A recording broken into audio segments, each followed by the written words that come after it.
আসসালামু আলাইকুম ওয়া রাহমাতুল্লাহ। সম্মানিত প্রিয় বন্ধুগণ, চারিদিক থেকে বেশ কিছু কথা উঠে আসতেছে যে বিএনপির নেতা লুৎফুর রহমান বাবরকে আমাদের প্রধানমন্ত্রী তারেক জিয়া সাহেব এনাকে নাকি স্বরাষ্ট্রমন্ত্রীর দায়িত্ব দিচ্ছেন।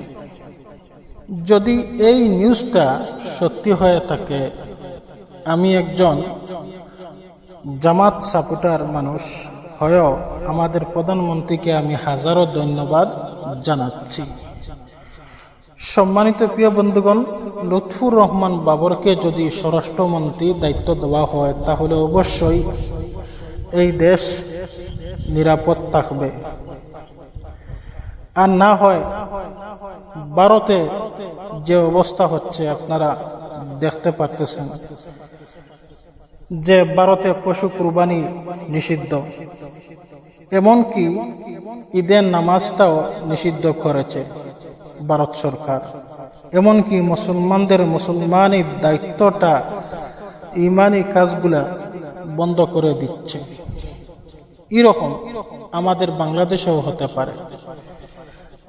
তো লুৎফুর রহমান বাবর সাহেব উনি একজন খাঁটি নিজের দেশপ্রেমিক মানুষ, এমনকি ভারত প্রতিবাদী মানুষ।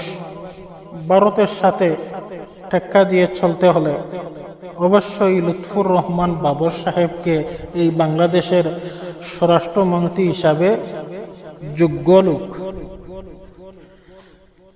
সম্মানিত প্রিয় বন্ধুগণ, এটা শুধু আমার মুখের কথা নয়, বাংলাদেশের প্রতিটা জনগণ, প্রতিটা মানুষ সালাউদ্দিন আহমেদের উপর অনাস্থা। সম্মানিত প্রিয় বন্ধুগণ, বাংলাদেশের এখন প্রতিটা নাগরিক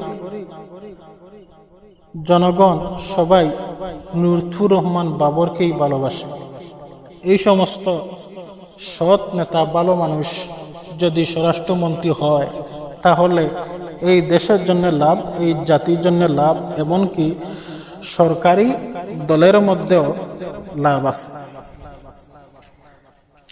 যাই হোক, আমাদের প্রধানমন্ত্রী অবশ্যই